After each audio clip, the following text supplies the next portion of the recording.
Agora é só o abraço.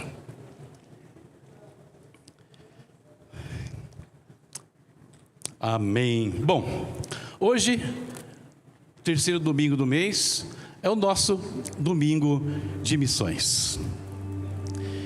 E por isso nós vamos meditar sobre algumas coisas importantes que tem a ver com missões, que tem a ver com o que Deus, com a obra de Deus nesse mundo, com o mover do Espírito nesse mundo. Um mover tal que um dia bateu na porta do seu coração. Por isso você está aqui hoje. Eu não sei quem foi que teve uma ideia um dia, lá em dezembro de 1979, eu não sei quem teve uma ideia, mas essa ideia foi feita lá num santuário. E por causa dessa ideia que alguém teve lá, eu não sei se foi pastor, eu não sei se foi o líder do santuário, eu não sei. Eu só vou saber disso no dia que a trombeta tocar e eu chegar lá. E aí, como diz a palavra, eu conhecerei como também sou conhecido. E eu vou poder olhar aquela multidão lá, tudo bonitinho, brilhando, glorificado. E lá no meio, foi você. Foi você, cara, que teve aquela ideia que me levou para a igreja, que mudou a minha história. Missões. É sobre isso que nós vamos falar um pouquinho hoje. E eu queria começar lendo 3 textos. Então, trava-língua aqui, né? 3 textos do Velho Testamento. Preste bem atenção nesses textos que nós vamos ler agora. Começando com o Êxodo. Pessoal, está com a listinha aí? Se é tudo em ordem, então o primeiro texto de Êxodo, por favor. Pode ir. Sou avisado, tá? Nem todos os textos estão aqui. Êxodo 3, do 6 ao 10. Olha o que está escrito ali. Disse mais. Essa passagem é conhecida. Moisés chega lá no monte. Uma sarça pega fogo. E aí ele começa um bate-papo com Deus. E no meio da conversa, Deus diz o seguinte: eu sou o Deus de teu pai, o Deus de Abraão, o Deus de Isaque, o Deus de Jacó. E Moisés encobriu o seu rosto, porque temeu olhar para Deus. E disse o Senhor: tenho visto atentamente a aflição do meu povo, que está no Egito, e tenho ouvido os vivos, por favor, não tem vivo. Por causa dos seus exatores, porque conhecia as suas dores. Portanto desci para livrá-lo da mão dos egípcios, e para fazê-lo subir daquela terra, a uma terra boa e larga, uma terra que mana leite e mel, ao lugar do cananeu, do eteu, do amorreu, do perizeu, do eveu e do jebuseu. E agora, eis que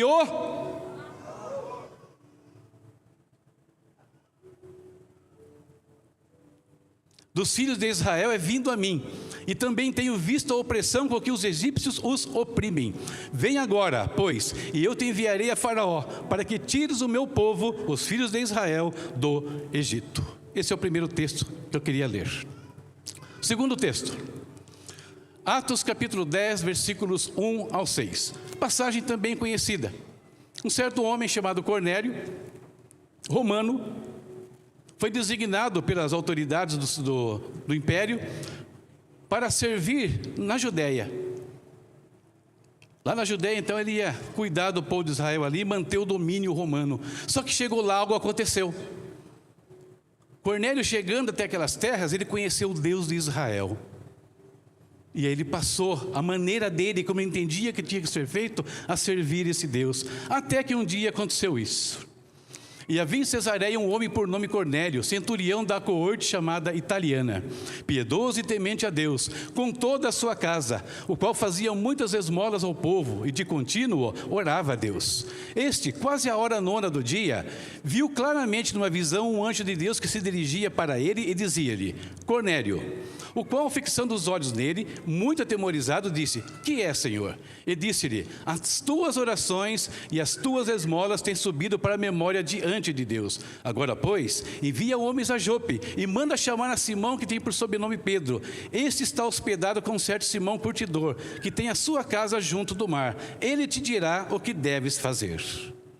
Cornélio servia a Deus, mas ele não conhecia ainda o Evangelho perfeitamente, e ele queria aperfeiçoar, ele queria se aprofundar no caminhar com Deus. Então Deus manda um anjo falar com ele, e diz o seguinte: chama o Pedro. o Pedro vai te mostrar exatamente o que você tem que fazer para completar sua vida espiritual. Último texto dessa parte, Atos 16, do 6 ao 10.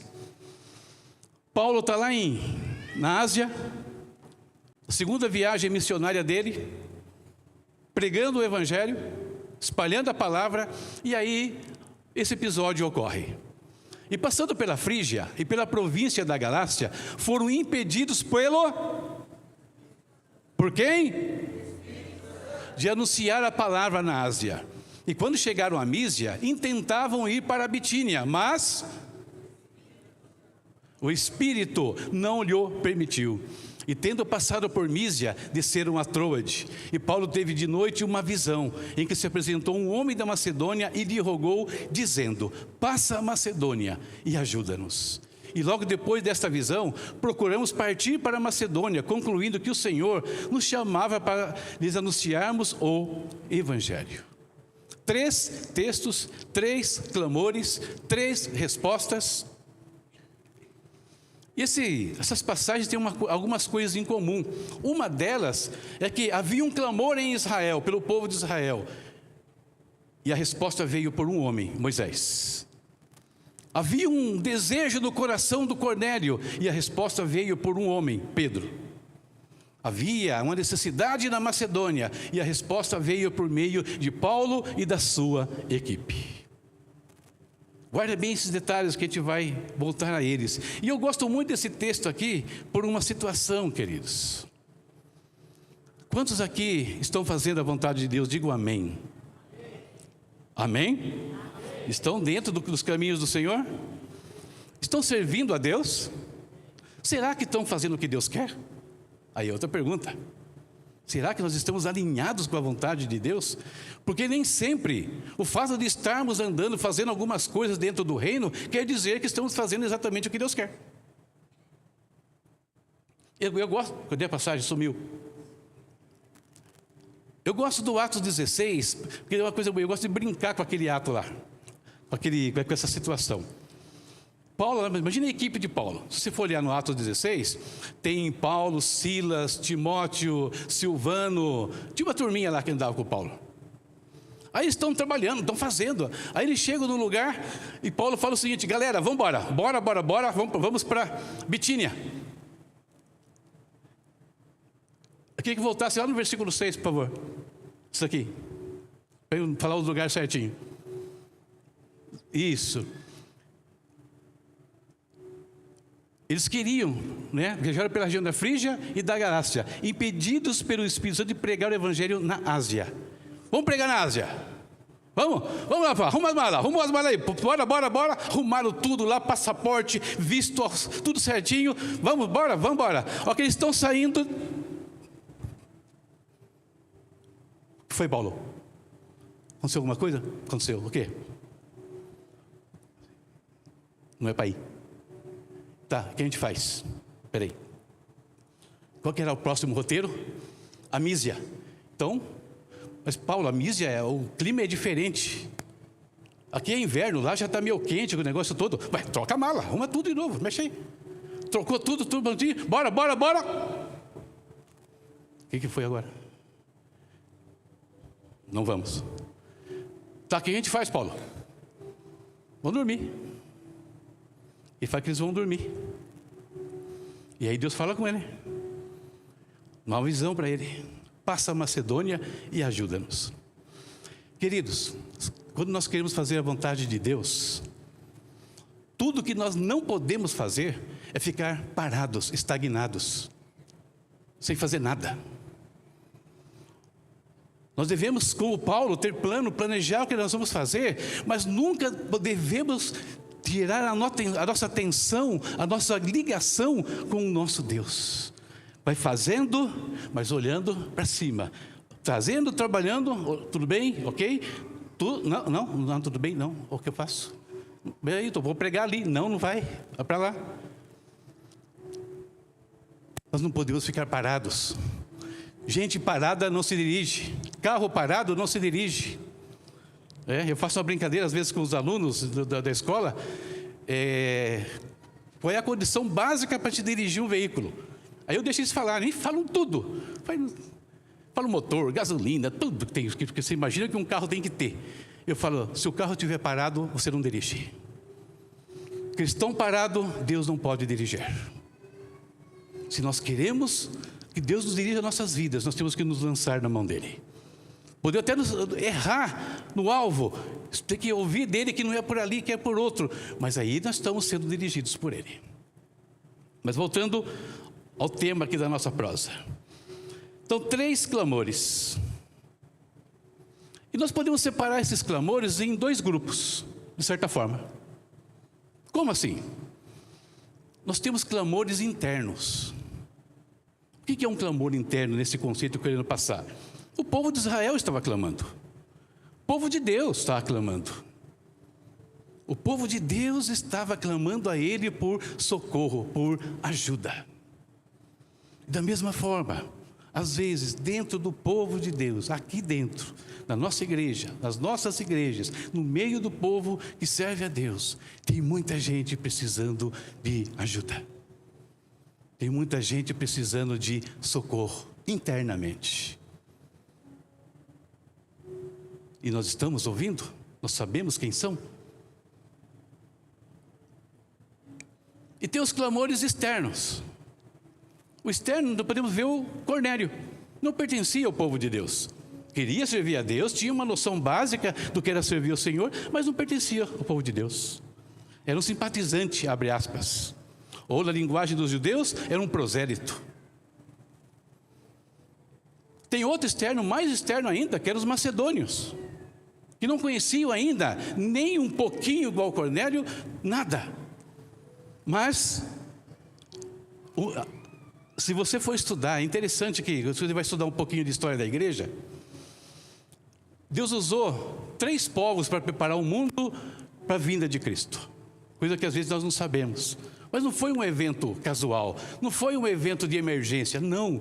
A vinda de Jesus, a redenção, foi um evento planejado em detalhes por Deus.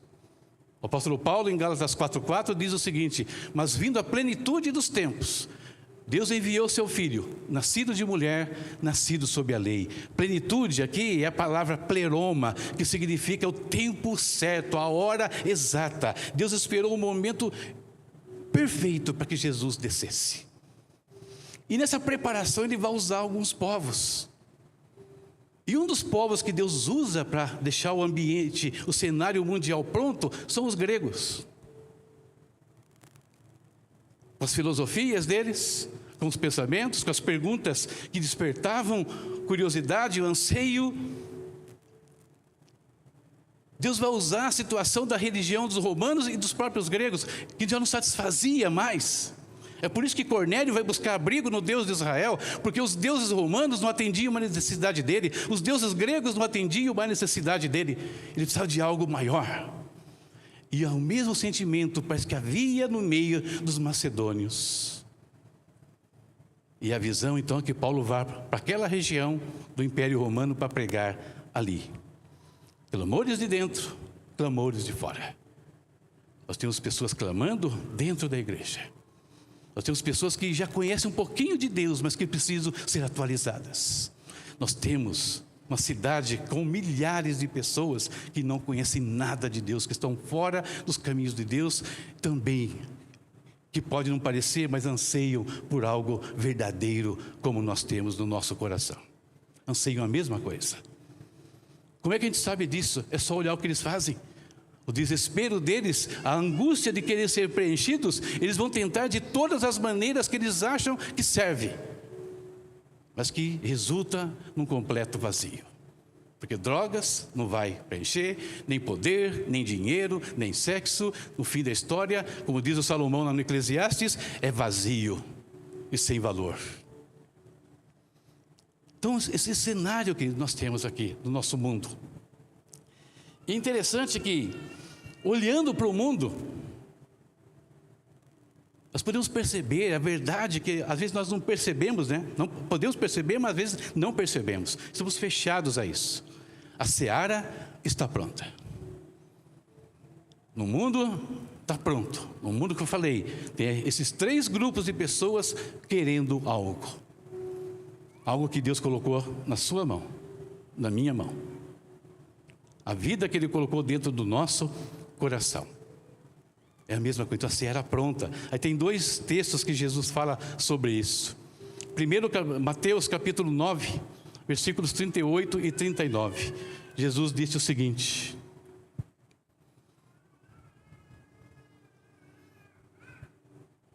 acho que Jesus não falou hoje aqui. Mateus 9, 38 e 39. Às vezes eu faço a apresentação inteira por causa disso. Aí eu não preciso esperar. Problema, queridos? Então vamos lá, então vamos ler nós mesmos. Opa, acharam.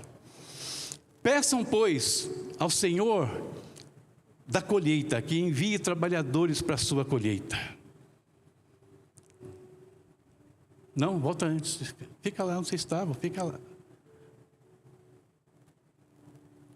Peçam aos trabalhadores da colheita que enviem, pessoas, que enviem trabalhadores para lá. Aqui, percorria Jesus todas as cidades e aldeias, ensinando nas sinagogas deles, e pregando o evangelho do reino, e curando todas as enfermidades e moléstias entre o povo. E vendo as multidões, teve grande compaixão delas, porque andavam cansadas e desgarradas, como ovelhas que não têm pastor. Então disse aos seus discípulos: a ceifa é realmente grande, mas poucos os obreiros. Rogai ao Senhor da ceifa para que mande obreiros para a sua colheita. Rogai ao Senhor, peçam a Ele que envie pessoas lá, porque é grande, precisa de mais gente trabalhando. Então nós temos 2 papéis aqui nesse cenário. O primeiro papel de rogar para que Ele envie, Deus levante mais obreiros. E o segundo papel é que nós também somos a resposta a esse clamor. Nós somos resposta. Para que alguns que estão orando, a resposta às vezes é a sua vida, é a minha vida. E também nós podemos clamar para que Deus envie mais gente. Dá um jeito na situação, porque é grande, o serviço é muito grande. E o texto seguinte diz assim, João 4. Jesus disse-lhes: a minha comida é fazer a vontade do meu Pai. Isso, daquele que me enviou, e realizar a sua obra. Não dizeis vós que ainda 4 meses até que venha a ceifa? Eis que vos digo: levantai os vossos olhos e vede as terras, que já estão brancas para a ceifa. E o que ceifa recebe galardão, e o que ajunta fruto para a vida eterna, para que assim como o que semeia, como o que ceifa, ambos se regozijem. Aquilo que eu falei agora há pouquinho, alguém semeou lá atrás na minha vida, e um dia nós vamos juntos celebrar isso. Nós vamos dançar lá em cima. Valeu. Para um pouquinho, pensa um pouquinho. Eu vou contar até 3 e você vai dizer bem alto o nome da pessoa que é responsável por você estar aqui hoje. 1, 2, 3. Ixi, o resto não veio que jeito. Ninguém falou nada? De novo, 1, 2, 3. Essa pessoa é responsável. Essa pessoa vai junto com você um dia chegar lá, junto com Jesus, andar, abraçar com Ele. Talvez chegar assim, Jesus chegar para mim, e aí, como é que você chegou aqui, cara? Como é que foi o negócio? Foi ele, foi ela, foi a minha mãe, foi o meu pai, foi meu tio, sei lá, foi o pastor, não interessa. Então, ambos vão se regozijar na mesma situação. Então a seara está pronta, certo? Sim ou não? Seara está pronta? Está branquinho? Então eu queria brincar outra coisa com vocês hoje aqui. Tá certo que a gente tem DPL, qualquer coisa por aqui, tudo bem, mas eu queria que vocês me ajudassem numa missão. Vamos brincar um pouquinho agora, nós vamos nos transformar por alguns instantes numa agência missionária. Agência missionária CCDP. E nós vamos enviar um missionário hoje, para algum lugar. Um ensaio aqui. Quem me sugere um país aí que está atravessando uma crise e precisa de missionários? Sugestão.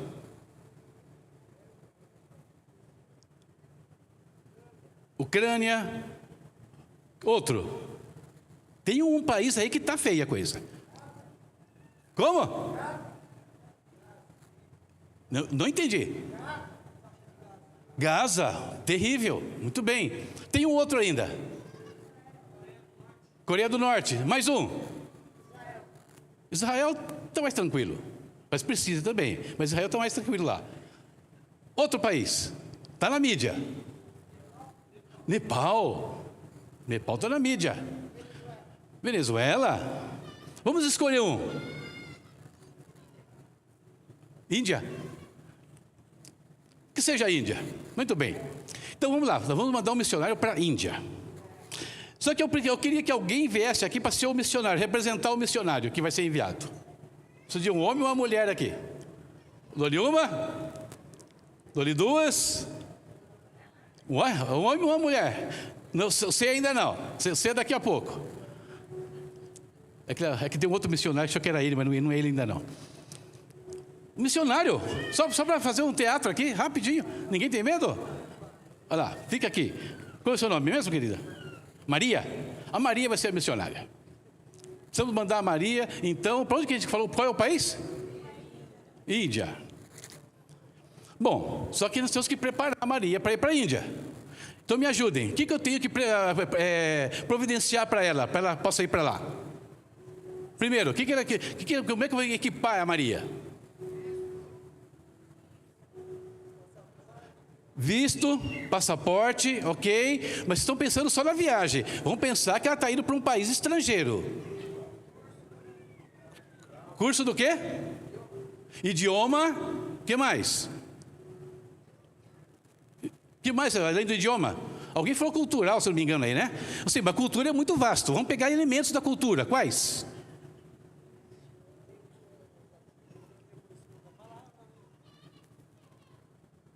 Ela não precisa saber como é que se veste uma hindu? Precisa, né? Porque ela não vai poder chegar para lá e vestida como brasileira. Não, ela tem que entrar no clima da coisa.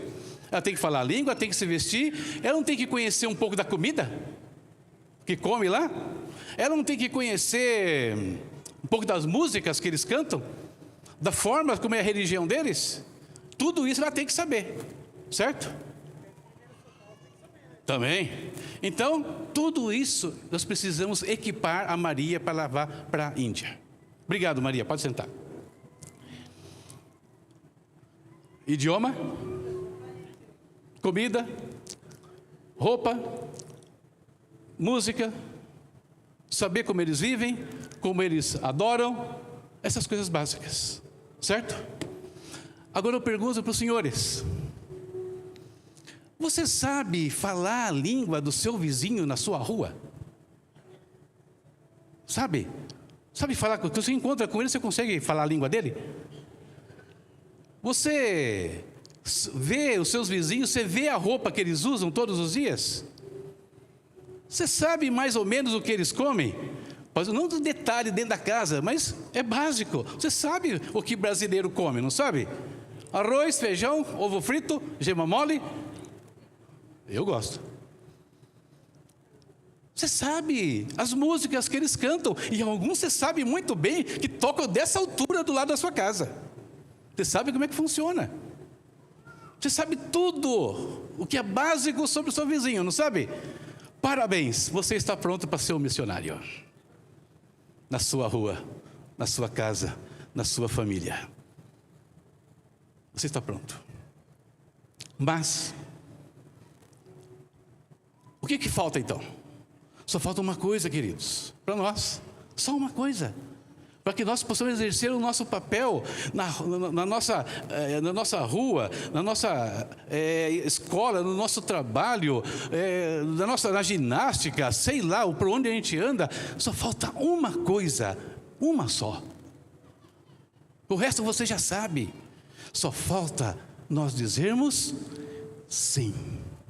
Deus, eu quero ajudar, eu quero participar, eu quero mudar histórias, eu quero fazer parte da mudança de vida que vai acontecer na minha família, que vai acontecer onde eu trabalho, que vai acontecer onde eu chegar. Eu quero fazer parte dessa história. Só falta um sim.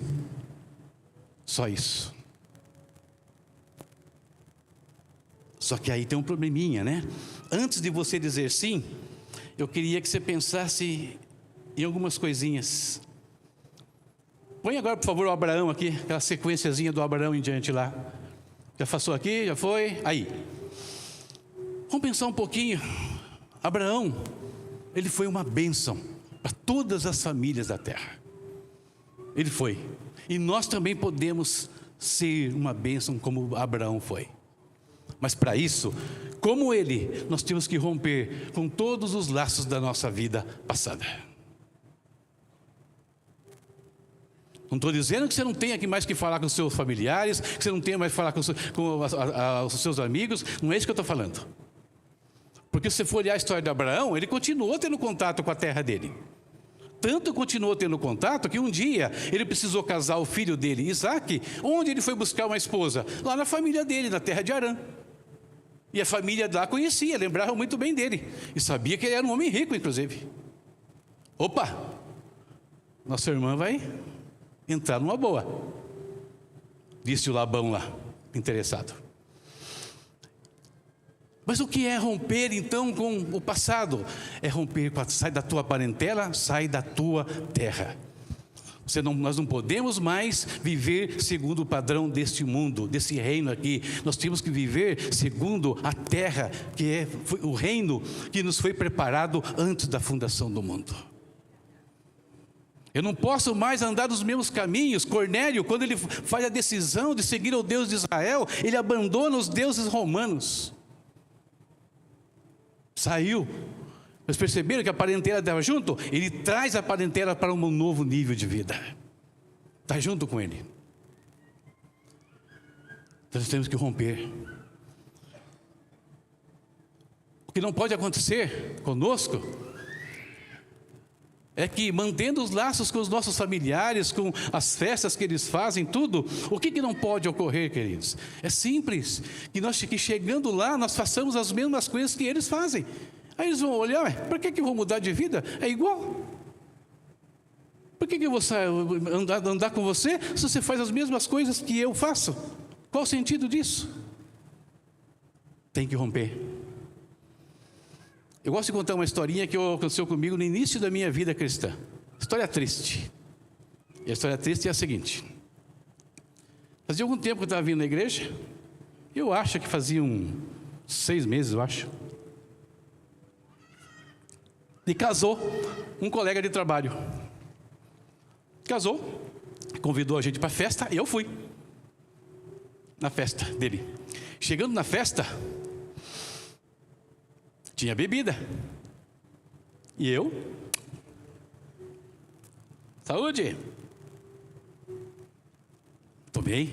Não fiquei bêbado, mas tomei com eles. Aí rolou um baile, né? Dancei. Só que quando eu fui para casa, alguma coisa me dizia: você fez besteira. Dia seguinte, de manhã, domingo, era um sábado, domingo de manhã, para o culto. Para a escola bíblica, cedinho. Peguei o ônibus lá em Sorocaba, morava lá no Canhão, famoso Votorantim Lajeado, nem sei se existe ainda. Quando eu subi naquela época eu subia pela porta de trás, né? Eu subi no ônibus aqui, eu olhei lá na frente, já tinha pago a passagem, ia sentar um rapaz. Na hora eu reconheci o rapaz. Estava comigo na festa do casamento do dia anterior. Que beleza! Convidá-lo para a igreja? Opa, evangelizar ele. Já que ele conhece o Votorantim, vou evangelizar para que ele faça parte da nossa igreja. E paguei a passagem rapidamente, passei. Quando eu passei a catraca, você vai fazer o quê? Eu vou evangelizar ele. Você, que estava junto com ele e bebeu cerveja junto com ele ontem, é você? Que estava junto com ele na festa, ele dançou lá com as meninas junto com ele. Você vai evangelizar ele, é isso? Eu acho que não. Recuei, sentei e fiquei quieto. É isso que não pode acontecer conosco. Sai da tua terra, sai da tua parentela. Nós temos que ser o exemplo por onde nós passarmos. Fora Abraão, temos mais um. Moisés depois. Podemos ser uma bênção para muitos, mas precisamos vencer nossos medos e precipitações. Deus fala com Moisés ali nesse texto que está: Moisés, aqueles que procuravam a tua morte já morreram, já não existem mais. Eu vou usar você para tirar o povo do Egito. Moisés, queridos, era um homem valoroso. Moisés era um homem poderoso, mas por causa de uma precipitação, ele teve que fugir e ficou de molho. Esses dias conversei com um irmão aqui, esse irmão falou exatamente isso para mim: pastor, eu estou há muito tempo de molho, eu quero voltar. Eu quero voltar a servir a Deus, trabalhar na obra dele. E está aí, está entrando, está se engajando para trabalhar. Queridos, se você também está de molho, se você está parado, saiba que aqueles que queriam a tua morte, e eu estou falando do diabo, já foram derrotados. Aqueles que se levantaram contra você, pode ter certeza, não foram homens, não foram mulheres, foram pessoas que se permitiram usar pelo diabo, mas esse já está destruído na nossa vida, não tem poder mais sobre nós, a não ser que a gente dê brecha. Então não fique de molho, se disponha para Deus, diga sim para o Senhor, naquilo que Deus quer fazer por meio de você, usando a sua vida. Tem mais gente. Próximo. Amós, esse é muito legal. Eu queria ler esse texto aqui, ó. Amós 7, do 12 ao 15, por favor. Amós é um profeta, mas não era profeta. Amós, sabe que ele era? Pecuarista, agricultor.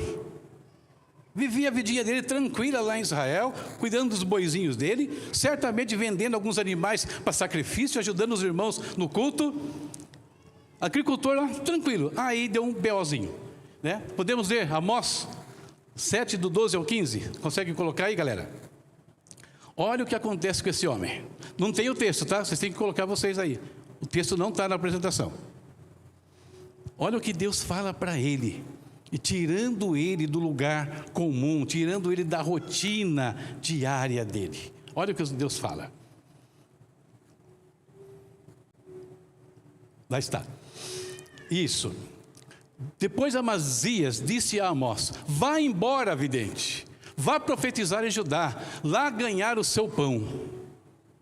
Aí ele responde, ele continua, né? Não profetize mais em Betel, porque este é o santuário do rei e o templo do reino. Amós respondeu a Amazias: eu não sou profeta, nem pertenço a nenhum grupo de profetas, apenas cuido do gado e faço colheita de figos silvestres. E fecha: mas o Senhor me tirou do serviço junto ao rebanho e me disse: vá, profetize a Israel, o meu povo. Nós temos que estar dispostos a sair da nossa vida comum e atender o apelo de Deus para pregar. Profetizar aqui é pregar, trocando em miúdos. Entendeu? E Amós, ele atendeu. Deixou os boizinhos dele lá, deixou os figos silvestres e foi lá profetizar em Israel, como Deus tinha pedido a ele. E o último, nós vamos falar de Pedro. Pedro, um pescador habilidoso. Todos os dias pescava tranquilo, até que um dia deu um BO lá, os peixinhos fugiram da rede dele, mas tinha um propósito na história. Aí Jesus entra ali, manda ele pescar de novo, ele pega um montão de peixe, ele vai até Jesus e Jesus fala o seguinte: relaxa, Pedro, eu sei que você é pecador, mas a partir de hoje você vai ser um pescador de homens. Às vezes Deus quer usar as nossas habilidades, que nós já temos, e só dar um upgrade nelas, mudar alguma situação. Se você, como assim? Como é que funciona isso? Se você pegar alguns exemplos, um arquiteto, Deus quer usar você para mostrar para muita gente que existe uma cidade celestial construída por Deus eterno, preparada para Ele.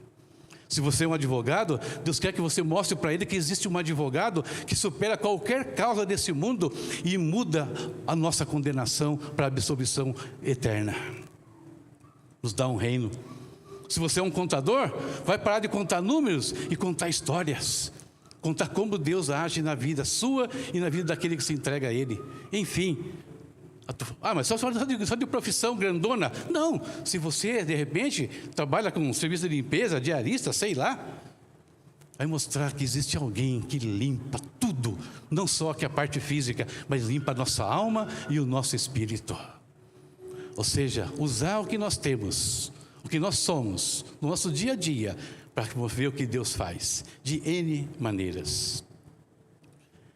Antes de dizer sim, nós precisamos saber dessas coisas. E depois, sabendo disso, tá bom. Então, o que nos impede de dizer sim hoje?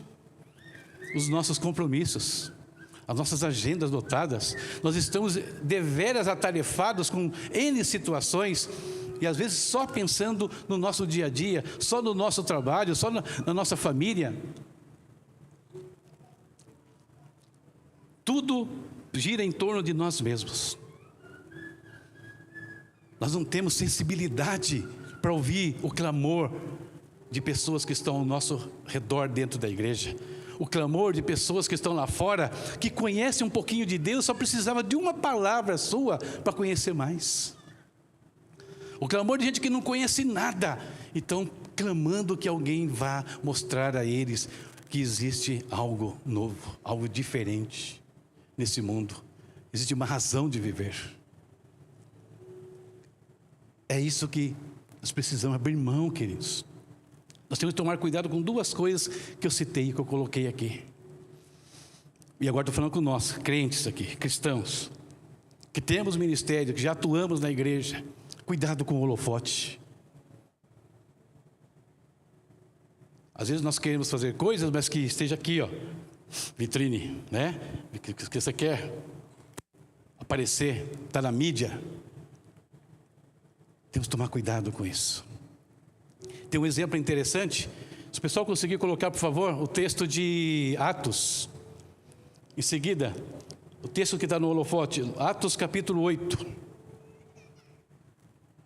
8, do 5 ao 8, depois do 26 ao 28. Vamos ver, ali o evento envolvendo um homem, Felipe. Felipe é um cara legal, né? No versículo 6, por favor. Aí. Quando a multidão ouviu Felipe e viu os sinais milagrosos que ele realizava, deu unânime atenção ao que ele dizia. Até o 8. Os espíritos imundos saíam de muitos, dando gritos, e muitos paralíticos e mancos foram curados. E o 8. Assim houve grande alegria naquela cidade. Segura um pouquinho aqui, antes de mostrar os outros.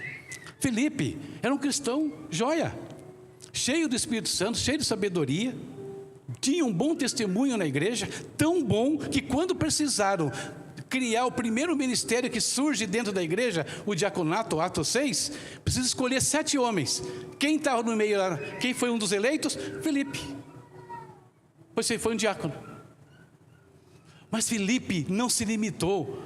Passou alguns dias, deu um BO lá, estourou a perseguição na igreja. E o Felipe, em vez de ficar prostrado, ele vai para Samaria e começa a pregar. E o resultado é esse que nós lemos aqui: milagres, curas, as multidões felizes com o trabalho de Felipe. E se a gente fôssemos ler o texto todo, vai acontecer o seguinte: a coisa ficou tão grande que os apóstolos lá falaram: seguinte, está vendo uma ruaça espiritual lá na Samaria, vamos dar uma chegada lá. E quando chegam lá, Samaria está se convertendo. Aí Pedro e João vão para lá, oram, todo mundo recebe o Espírito Santo, a igreja está explodindo. Quem era o pastor responsável? Felipe.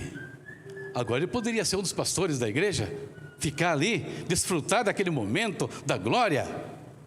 Mas aí não. Versículo 26 ao 28, mesmo capítulo. O anjo do Senhor disse a Felipe: vá para o sul, vá para a estrada deserta que desce de Jerusalém para Gaza. Ele se levantou e partiu. No caminho encontrou um eunuco etíope, um oficial importante, encarregado de todos os tesouros de Candace, rainha dos etíopes. Esse homem viera a Jerusalém para adorar a Deus. E, de volta para casa, sentado em sua carruagem, lia o livro do profeta Isaías. Até aí tá bom. Camarada lá, estrangeiro, igual o Cornélio, querendo conhecer a Deus. Aí o Filipe chega lá: e aí, beleza? Beleza. Tudo bem com a leitura aí? Está entendendo tudo? Não, não estou entendendo nada disso aqui. O profeta está falando um monte de coisa aqui. Não sei se está falando do profeta, se ele está falando de outra pessoa. Você pode explicar isso para mim? Opa, é agora. largou o movimento de Samaria para atender uma pessoa, um clamor de uma pessoa. Cuidado, queridos. Cuidado com os holofotes. Seja sensível às necessidades de muitos ou de poucos. Outra coisa que nós temos que tomar cuidado é com o preconceito. Certos preconceitos que nós podemos ter. Religioso, preconceito por conta de classe social, sei lá.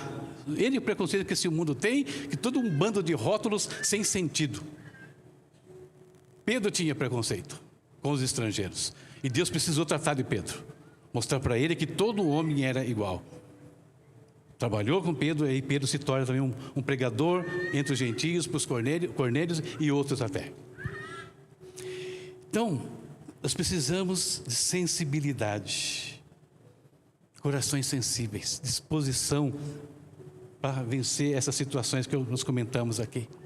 Sensibilidade para ouvir a voz de Deus. Filipe, sensível para entender Samaria, sensível para entender o eunuco. Paulo, sensível para entender os macedônios. E o que acontece quando nós temos um coração verdadeiramente sensível para fazer aquilo que Deus quer? Agora você, missionário, vem aqui. Cadê o missionário? Vem para cá. Agora eu chamei um missionário aqui. Ele vai contar para vocês uma pequena história. O que acontece quando nós somos sensíveis à voz de Deus? Ele disse que fica nervoso de falar no microfone, então eu vou ajudar ele. Você quer o microfone ou quer que eu segure? Não, pode segurar. Paz, irmãos, tudo bem? Há muito tempo atrás, aí, tive uma experiência com Deus, né? Eu e um amigo meu, a gente sempre orava antes de sair. E pedia para Deus levar a gente e estar usando a gente. Aí a gente saímos caminhar. Estávamos caminhando por uma estrada de terra. E chegamos até uma altura e tinha um morro. E eu olhei para ele e ele olhou para mim e falei para ele, viu? Aí ele falou, não, vamos que eu senti também a presença de Deus, vamos subir até lá. Subimos até um morro, onde tinha uns pés de manga, e ali estava um rapaz de cabeça baixa, e a gente chegamos a conversar com ele. Começamos a falar da palavra de Deus, conversamos bastante com ele, né? Aí, a hora que terminamos de falar, ele pegou, olhou para mim e falou assim, eu falei para Deus que se fosse a vontade dele que eu não fizesse isso que eu ia fazer, que ele mandasse alguém para falar comigo e orar comigo aqui.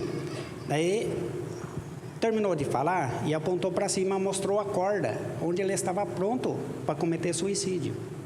Aí a gente oramos com ele, aí ele retirou essa corda e foi embora. E graças a Deus, até hoje ele está servindo a Deus. E isso foi a presença de Deus. Quando a gente pedimos para Deus a direção, aonde Deus queria que a gente fosse, para que Deus usasse a gente se disponhamos a ir fazer a obra dele. Então, Deus levou a gente até aquele lugar. E isso marcou na minha vida até hoje. E eu nunca tive coragem de subir e contar, porque, na verdade, eu tenho pânico de microfone. Mas hoje, consegui. Graças a Deus. Amém, irmãos?